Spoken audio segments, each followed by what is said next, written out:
If I wanted more money, I'd be making move bombs, honey. You are a disrespectful piece of...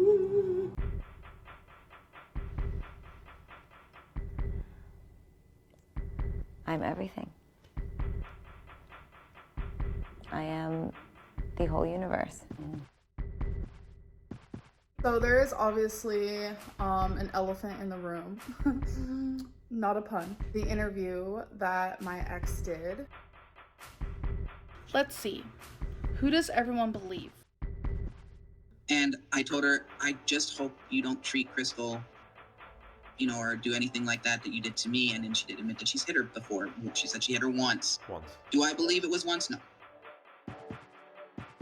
She looks at me and she goes, you'll never be a father. I'm not the problem. Some of you are. And she never told me she went back on live stream. When people say, oh, those are Amberlynn's true colors, no, that's not what you saw. My first live-in relationship was with a girl named Cassidy. I feel very strongly about this, and I feel like it's okay for me to say her name because she's transgender now, so she's not longer. Then after about I want to say 6 months or so, things started, kind of changing and shifting. I still remember the first time she ever got physical. We were just watching music videos, and I don't know why we got mad. I don't know what started the argument. I just know that she had this look of anger in her eyes and grabbed my arm so tight, and she left nail marks. And I was like, what? That was the first time she ever put her hands on me. Ever. And I was like, what? I was confused. I was so confused because I've seen people, abusive relationships on TV shows, movies. I never thought, you never think, oh, that won't happen to me. And the minute that happened, that's when it started to spiral down. But I do remember us being on the sidewalk, and I remember her dropping what was in her hands, and she took me by the throat, and she started yelling at me. I think I was so shocked and so numb to the situation that I kind of just let it be. She never really did that again. She would randomly pinch me if I made her really mad. And I didn't even think anything of that then either. Honestly, I didn't at all. You said after a year it turned and started to get physical, grabbing your arm. Was it I don't know, a couple of months in between the violence? Oh no. So it was all. Oh no. It was once that happened, I will say it was probably a couple weeks between, and then it was just full blown. Like I said, I would go to school, I would have green and purple bruises on my arms where her fingers were grabbing me and stuff like that. It's hot here, so it's I didn't hide them with the, because I rode a bike to school at sometimes when I had a bike and the tires didn't pop, but I was like, oh, it was a bike accident. It was a bike accident. But you could tell they were fingerprints. You could tell. Yeah. It was, she would hit me, like I said in that video, clearly my mom and Dave were not there. And, there was her dresser, the table, our bed, and she just started hitting me. I can't remember. Again, I don't remember the arguments, and I know it's probably something over something dumb. She really thought I was attractive. She really was sexually attracted to me, and she always wanted to have sex. Spicy pictures being sent. I'll put it that way. I'm not very fond of it. I don't like doing that. I'm not. Well, when I was at my Nina's house and I was texting her and whatnot, she wanted a spicy picture. She was asking me about this for a couple weeks. And I was like, I'm not comfortable. And I was 15. Again, I was 15, 17. And I just kept telling her, I'm not comfortable with that. I'm not comfortable with that. Why do you want this? I'm not comfortable. And she didn't want front. She wanted, that's what she wanted. She wanted the below the belt. And I was like, oh, well, no, I'm not comfortable. And I just kept saying, I'm not comfortable with it. But then she said, and I wish I had my old phone, which was a little tiny, sliver Motorola. But, she said, if you don't do that, I'm going to be mad. I'm going to break up with you. When you say no to someone, whether you've been with them for like a month or whether you've been with them for like 6 years, if you say no to a sexual act, your partner should accept that. I called her and I was like, and I was crying. I was like, baby, I can't, I'm having anxiety. I don't know what to do. And she screamed at me over the phone. I don't even know what she said because the scream was so loud. She just screamed at me over the phone. And you could tell she was in the bathroom, and because it echoed, and it just like, you just hear her, like, and I was like, well, I'm sorry that you're mad. And then she screams, I don't care. Hangs up. Okay.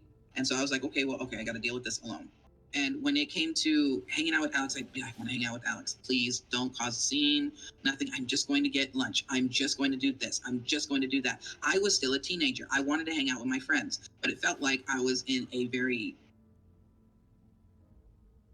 abusive marriage. With my friends. Literally just sit in the building of work at a table and sit with the friends I had made. It was literally 2 people.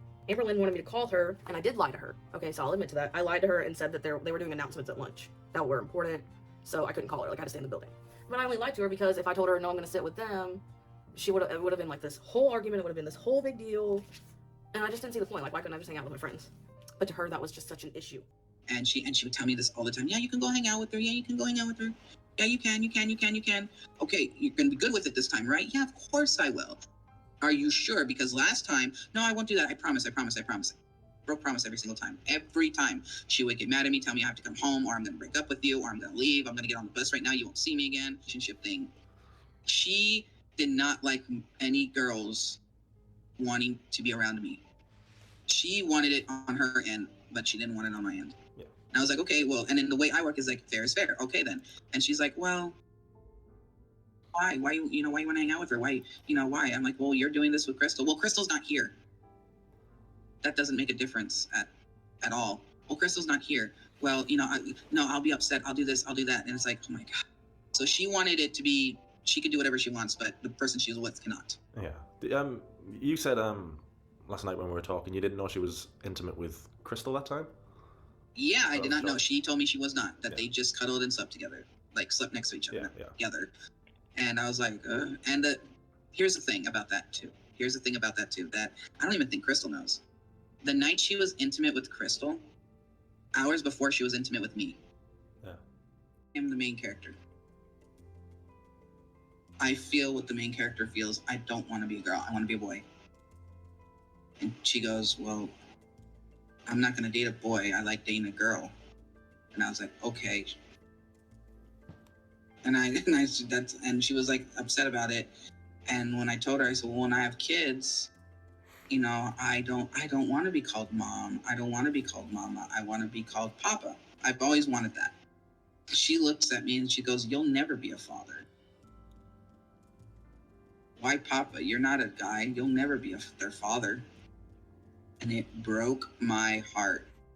That relationship happened when we were both teenagers. We were very, very, very young. And I think watching that interview made me realize more than ever how much I have grown up. I'm at fault for so many things I've done when I was younger. I've done just a few years ago.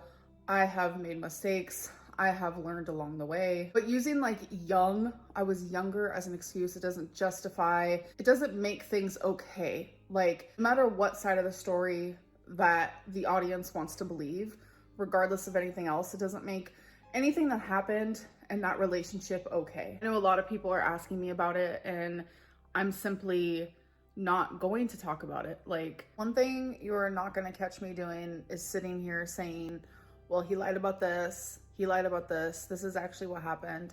It's not going to happen here. I care more about moving on, letting go. I'm not going to say this has been easy for me, by no means. I have shed some tears, but there's power in knowing that him and I are adults now, and we get to choose which route we take. And this is the one that I'm choosing to take, and I'm actually really happy with that. And I just wish him nothing but happiness and wellness. That's what matters to me.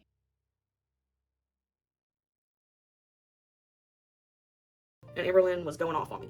So she was going off. I didn't have time to argue with her. I had to put my stuff up and I had to go to work. She called me. We were going off on each other, just screaming back and forth. And I was just tired of arguing with her and her trying to be so controlling. And I literally broke up with her and then I hung up. correct. Some of you guys were like, she said she's single because something about the job, and I don't really know what you guys are talking about, but no, that's not it at all. Has something to do with that. It's more so like something going on internal with Destiny, and it's not up to me to share that with anybody. That's not my doing. That's not, that's not right, I guess. I just didn't want to go home. I didn't want to deal with her, which was kind of, I think Charlotte was trying to be sneaky on that end. Like, you'll see in the upcoming months why I say that. I went home super late. I came home and she tried just arguing with me some more, trying to figure everything out. And I basically just explained to her that she wasn't changing. I don't know, like, she wasn't, like, we weren't clicking no more. Like, it was becoming more of a hassle in a relationship, So I was like, you need to work on you and I need to work on me. So I didn't want any kind of relationship. She wanted me to sit in my car and call her and just talk to her on like 30 minutes of lunch, which wouldn't have been a big deal.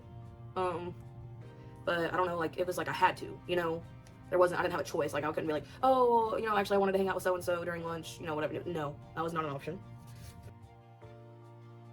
I got in a really bad argument in Walmart. I called her the ex from before. I called her the pet name that I had for them. It was Pookie. And I don't know, it was just, I guess, a habit. Like, we were just bickering and I said it, and I don't know what it was, but it set her off. And she was in the scooters at Walmart. She was in one of those, and she just kind of took off. And I kept calling her. I couldn't find her. She got like away from me, and she wouldn't answer me. I couldn't find her. I went to my car and I went back to the apartment. Now, we lived just around the corner from this Walmart, so we weren't too far, but it was still, if you walked it was a good walk. So she had called me a couple times when I got out of the shower, and lo and behold, she had started to walk home. At that party, I got way too drunk. That was also the night that Ambelrynn got way too drunk and had recorded herself a good bit and embarrassed herself. She was so drunk that there was no way we were getting her up the stairs, because those stairs are sketchy. So we slept downstairs on the couch. I can't even personally make it up them seat fuckers. So I'm gonna sit on here. I got a K-cup holder. Yeah, we got this thing. It holds all the little K-cups. That's probably the best one ever. But this is when a lot of drama happened between her and my mom. It would be something small, and between my mom being argumentative and Ambelrynn being argumentative, it would become a thing. And I think I asked Ambelrynn how she likes the job so far and how, easy it is and all that. And she starts saying that she likes it, that it is easy, but she wanted to focus more on YouTube. I don't know what came over my mom after this, but my mom came in there and started just saying, like, she said something along the lines of, you don't need to stay at home all day and YouTube. It's not going to be good for you trying to lose weight. And I guess Ambelrynn got offended about, weight loss and all that. It's a never-ending thing with her on that. And I don't know, her and my mom started arguing back and forth, and my mom ended up getting physical with Ambelrynn. That's where the K-cup holder comes back. I think they're kind of slapping around at each other, and my mom, that K-cup holder was sitting on the stairs for us to take upstairs or whatever. My mom came back with it and hit her over the head with it. It was very traumatizing for me, honestly. It was. And I think it was something where you wear headphones and you say something and you try to get the person to say what you're saying. Something like that. I don't remember. It was something about, I think, lips are red. I don't remember what it was exactly. But I say that to Dana, and Ambelrynn gets offended. She goes off right there in front of everybody, does not care. And it was really embarrassing, and I was like, why are you doing this right now? Like, I was not trying, why would I try to be that way in front of you? Why would I try to be that way at all? Like, I wasn't meaning anything by it. I just had Googled some of the stuff to say, and I was saying on the list. I wasn't specifically saying something to her, and it's a big thing. Like, I was ready to go. I hadn't seen my mom in a little while. I was ready to go over there and eat some good dinner and what have you. Well, Ambelrynn didn't want to go, and I said, that's fine. You don't have to go. Because, like I said, all that drama from before with her and my mom, they were just tense. But she didn't want me to go. And I was like, okay, well, it's been a little while since I've been over there. Just, I'm going to go over there. And she was just like throwing a big, just fit. I don't know how else to describe it. She was crying, and I know it was a Code Red Mountain Dew in my hand. She will swear to you that this didn't happen. I've talked to her about it before, and she swears it didn't happen. So I don't know why she thinks that, but why would I make this up? I would try to walk out of the house, and I know I had this Code Red Mountain Dew in my hand, and I'm just like, I'm gonna go. I'm just gonna go. So, and because we were already arguing, I was like, I don't want to be around you anyway right now. Like, we were arguing. I wanted to go see my mom. She starts screaming at me from the sliding glass doorway, saying that she's gonna harm herself if I leave, and I don't know, just all this stuff, just going nuts. And then I was like, no, you won't. I said, that's not something to play around with. Just let me go see my mom. And she starts like coming at me, like, ooh. So I get in my car and I leave the can on my top of my car, And I closed the door real quick and I locked the door, and she's like telling me to get out, all this stuff, and she ends up throwing the can in my car. Made me mad. And I want to say I ended up not going. I don't think I did. I'm like 98% sure I did not go to my mom's. I ended up just going back inside and dealing with her. And then I don't know if that's the fight that might have caused it, but right after that we also got into an argument, and that's when she let me open a present, and it turned into opening all those presents. And then this happened. Are you guys ready for this? Ready? Like, this happened. You made the cats run. Did that hurt? No, but we saw we ran into the damn door over there. I want to propose, like if she wanted to, or if I wanted to, and she was saying hopefully I would want to. I never proposed to her because we literally fought so much, and I wasn't sure if we would ever truly be happy together. Like, because there was just so much fighting and tension, obviously off camera. We'd have good times, but the bad times were starting to outweigh the good times. I literally begged Destiny, like, I was like, be with me, boo. Be with me, boo. Like, I was so annoyed about it. Like a normal bathtub. I don't know how it's explained. You see it in the videos a lot. Ambelrynn did not shower the whole time we were at my mom's. She did not like the bathtub. She refused to even try to get in. I think she was having a hard time getting her leg over it. It was the thing, because it is pretty high sides. And she just basically, you know, whore bathed. She just, you know, she washed her hair. I'd help her wash her hair over the shower. And she just kind of washed with washcloths and wore plenty of deodorant. That's what she did. Mentions the thing where I got called an it at a restaurant again. I already addressed this before, but that did not happen. And we went to Walmart incredibly too much. I really don't understand why we went to Walmart so much. It's ridiculous. And then about me riding the carts in Walmart, I rode them when I was with her because she was embarrassed riding them by herself. So she would make me ride one too to make her feel better. We should adopt.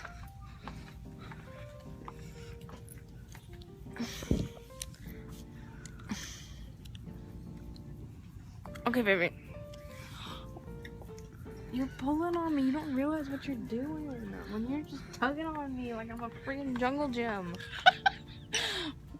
Well, excuse you me. Enough. It was actually Friday the 13th. Destiny broke up with me. Since then, I have filmed videos. I've put on fake smiles. I have cried every single time I shut off the camera. I have screamed in my pillows. I have questioned if I am worth anything. Destiny accepts me. She still accepts me. But Destiny accepted me at my absolute all-time lowest. She has seen me at my worst. And somehow she still thought I was the most beautiful thing she's ever seen. She literally twists everything that I say to fit her narrative for her channel to make money. She's gonna have a field day with this. I didn't know that I didn't know that you were alive still. I wouldn't have talked about Becky. Oh my god, I hate you. No, it like froze and I had to get off, and then it finally went back on. Oh my god, I did not know you were still alive. I would not have talked about Becky because I literally, like I said, I respect I don't her. want to hear it. You saw a side of me that is very angry, very betrayed. That's all it was. You saw me talk to somebody who absolutely has betrayed me. That's someone that I used to love, who used to love me, who I've given my heart to, my body to, etc. Someone that I thought I was going to be with for a very, very long time, who then betrayed me.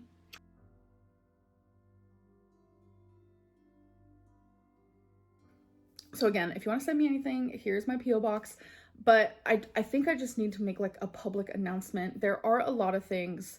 I won't say a lot. I'm going to say a few. There's been 3 things that I have received that I have not showed on camera because it was just like massive fat shaming. And I just didn't want to put light on that. But I do find, you know, some things to be just like, it's clear that it's rude and it's fat shaming. Like, the whole mobility scooter magazine, you know, whatever. I can't be perfect all the time. So I'm going to shed light on some of the shaming that I do receive inside of my PO box, because I feel like I do need to make people aware that this is something that I am dealing with, and there's actively more things, more harassment happening in my life that I don't share on here because I don't want people to think I'm lying, and it's like it's just hard. So and yeah, I'm getting mad because it's like I try to do something nice, and I know people can say, why are you showing this? It's to show you guys that this is the shit that I deal with outside of the fucking camera. You guys won't even believe the shit that I have to deal with, and it's just part of the problem. So after I uploaded that clip and people were speaking about it, people were coming for me saying how horrible and rude I was. Like, how could I do that to a company? They were just trying to be nice to send me something. I was like, what is happening? If you're the one who sent me the Strawberry Hill, I would love to talk to you. Not to attack you, but to understand you. My DMs are open. Strawberry Hill update. I really want to speak to the person who sent me the food, because I want to get a clear understanding of why it happened, and if I need to apologize, I will do so. Because the way I reacted was very much based on how my day was already going, / everything else that I am currently dealing with when it comes to YouTube, things that I am currently not talking about. It was kind of like the straw that broke the camel's back, and I just want this person to be able to speak to me personally. I don't want to attack them. I want to understand them. And so I posted this on Instagram, and I have gotten over 100 messages of people saying that it was them. So obviously it was not over 100 people who did it. So I'm not getting a clear picture to what kind of supporter would send me bread and a huge thing of pie. I want to understand this person more, and I hope they reach out to me. That was not a troll. The food was from Strawberry Hill, which is an expensive bakery. The loaf of bread cost $33, and the cake cost $32, plus they paid extra to ship it to you. I feel so bad for whoever bought that. Imagine spending $80 only to have ALR throw a freaking tantrum thinking you're trolling her. If they were trolling you, they would send you a box of freaking Twinkies, not expensive desserts. Ambelrynn has doubled down, tripled down, and to this day, she refuses to apologize for the massive tantrum she threw and for the true colors that she showed us all.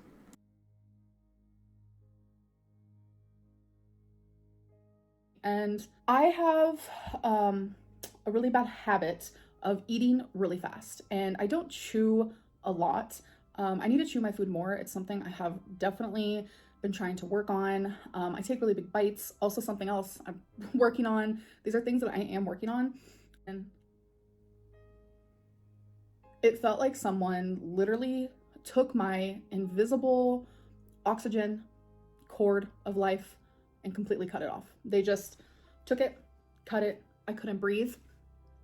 I couldn't talk.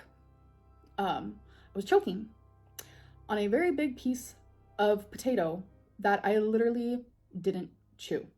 What I went through that day was choking, and Feline saved my life. I couldn't breathe. There was not a single piece of air that escaped me. I couldn't speak. There was no coughing. There was nothing was happening. It was terrifying. My whole body went cold. I started feeling like all over my body, just like needles were going inside of me. And my vision, I started seeing dots and like splotches. And this is the part that like, I literally would have died without her. I lost control of my bowels and I pooped my pants. I was like actually dying. Like, people die of choking every single day, and it was honestly terrifying. If she wasn't there, I would have died. But Feline and I have broken up. It was mutual. I have a freaking headphone thing in. It was mutual, and Like, I'm wearing the same thing I was wearing yesterday. Like, I did have makeup. Like, I have cried it all off. Freaking mess. And that's putting it extremely lightly. I'm just a mess. I realized a few days ago that this isn't mutual. Speaking Up by Ambelrynn read. Let's see. Who does everyone believe? Let's start gambling our life, rolling dice like knives on a platter. Who will survive? Will it be the false nightmare you spit, or the reality I have tied to a place of sadness, and now revealed and altered into madness? Why are you going to break the tide and just leave it there? Break the ice and throw the stone and not think twice? Why are you going to play your sins and call me twice? Twice the lies, twice the price, twice the vulgar manipulated web. Spider to friend, friend to spider, enemy grudge and love lost. Using my name to put yours on lights? What happened to all the fights, all the times they turned into goodbyes? No, I am not perfect in any way. No inside the lines, no glitter outside, no gracefully worded rhymes. No playing perfect like you've begun a show that keeps haunting me. The haunt is the demon I'm trying to escape. Escape the pain and the outwardly insane. Escape the thoughts and the online taunts. Just admit you were wrong and play a different song. Admit the guilt you've sown like a misguided basket case of poisoned sentences. My life is my story, but yet you've written a chapter. The chapter has torn pages, scribbled words of false advertisement. I am my own narrator, yet you stole the pen to deny, to lie, to prying a life that was fine. Here are the facts. You lied about your name right off the bat, but still called me insane. You put a ring on my finger, promised me forever, yet you kissed her. You kicked and screamed till it was making hate. Forget making love when the love was gone. RAPE, rain and petals, eavesdrop. I used the wrong word. Rain and petals, eavesdrop. I used the wrong word. Rain and petals, eavesdrop. I used the wrong word. My mental hygiene has been rotten and stirred. Abuse in the picture frame, put on a smile, what I see behind the fake. Glass reflecting, noise destroying, shimmer clatter, frame breaks. I don't understand your left hand connected to your heart, but it's so cold enough to ruin me. Listen, my heart doesn't beat for you. I don't bleed for you. I don't need you. Social media needs this, a drama story, something to decipher, something to dissect, to entertain, to observe, to twist and to melt over. It's not fair for strangers to pick a side to bash and a side to hate, a side to love and a side to hash out propaganda. I'm not on this ride for beliefs, no bashing, lashing, tasteless hashing. I want to be understood. To cowardly clarify, I'm going to say bad choices don't make you a bad person. Almost 7 years have glided, 2,555 days, 61,320 hours. I've cried, I've laughed, I've loved, I've lost, I've tackled, exposed, won, succeeded, failed. I've grown, I've learned, I've moved on, healing along the way. The moon moved from the sun and roses blossom on my favorite weed as I place a hand on my blood-red heart, hoping one day it'll all be gone. Everything written with the unhealthy circumstances, all the tears that stained my pillowcases, the cruel, hateful comments I received in anger, the wrong assumptions everyone made, the thought of wishing myself off this jaded earth, and the lies you placed in my reality. Specked and spiked and broken down, still standing through all the sound, tearing apart at the seams, I covered all the screams so silent yet so loud, profoundly intense, and ending this final dance, knowing what you did and saying you didn't. Such a lovely story.